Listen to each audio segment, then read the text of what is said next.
लोग अपने आप को अच्छे रिश्तों में देख ही नहीं पाते हैं। वीडियो में मैं आपको 2 तरीके बताऊंगी। मेरे मेंटर ने एक छोटा सा विजुअलाइजेशन करवाया और विजुअलाइजेशन में से जब आंखें खुली सब लोगों की, तो किसी की आंखों में आंसू, कोई बड़ा इमोशनल सा नजर आ रहा है और मैं ब्लैंक, फ्रीज, क्योंकि मुझे दिखा था सब काला काला, कुछ नजर नहीं। और जब भी बात विजुअलाइजेशन की होती थी, जब भी मैं सिर्फ लोगों का मुंह देखती रहती थी कि मुझे तो कुछ हो ही नहीं रहा है, क्या इनको सच में इतना कुछ हो रहा है।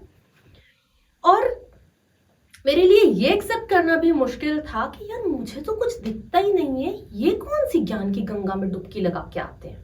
इतनी सारी चीजों के बाद फाइनली मैंने पिछले साल इस चीज को सीरियसली लेना स्टार्ट करा और टड़ा।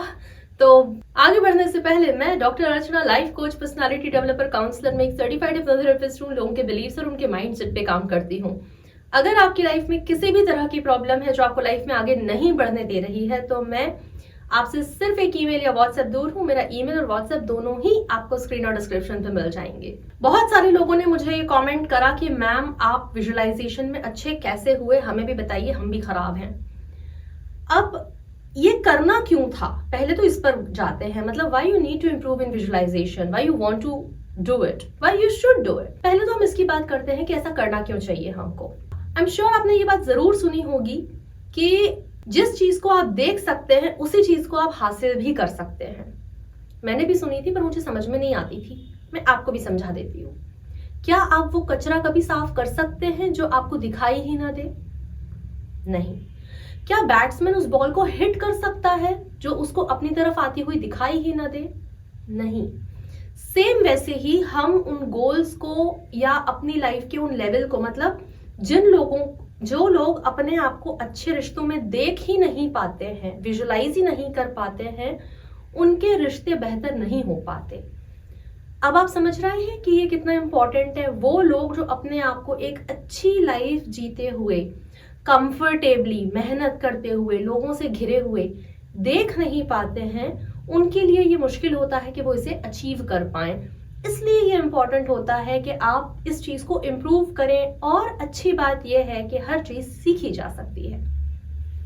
आज के वीडियो में मैं आपको 2 तरीके बताऊंगी अपने विजुअलाइजेशन को इम्प्रूव करने के। First, my favourite. फाइनली किसी ने मुझे बताया कि जब आप एनिमेज देखते हो, कार्टून्स देखते हो, तो आप इमेजिनेशन में नेचुरली अच्छे हो जाते हो। मुझे इस चीज पर ज्यादा यकीन तो था नहीं, लेकिन फिर भी आई स्टार्टेड वॉचिंग इट। मैंने बिना एक्सपेक्टेशंस के एज अ रिसर्च चीजों को करना स्टार्ट करा, जैसे कि मैं हमेशा करती हूँ। और मैंने काफी सारी एनिमेज देखी पिछले साल। नारुतो, बोरुतो, कुरुकोस बास्केटबॉल, हाइक्यू, सभी बहुत इंटरेस्टिंग थी। फिर वो मेरा जो गोल था कि मुझे विजुअलाइजेशन में अच्छा होना है, वो तो साइड में चला गया।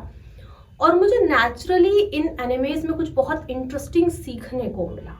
और कुछ मंथ्स के बाद जब मैं वापस अपने मेंटर के साथ गाइडेड विजुअलाइजेशन कर रही थी, तो इट वाज, ये मेरे लिए नेचुरल था, सब इजीली होता जा रहा था और मुझे भी आंसू आए और मुझे भी गूज़बम्प्स आए। ये था पहला तरीका, क्योंकि मैं हर चीज़ों को ज़्यादा इंटरेस्टिंग वे में करना पसंद करती हूँ, तो मैंने ये पहला तरीका चुना।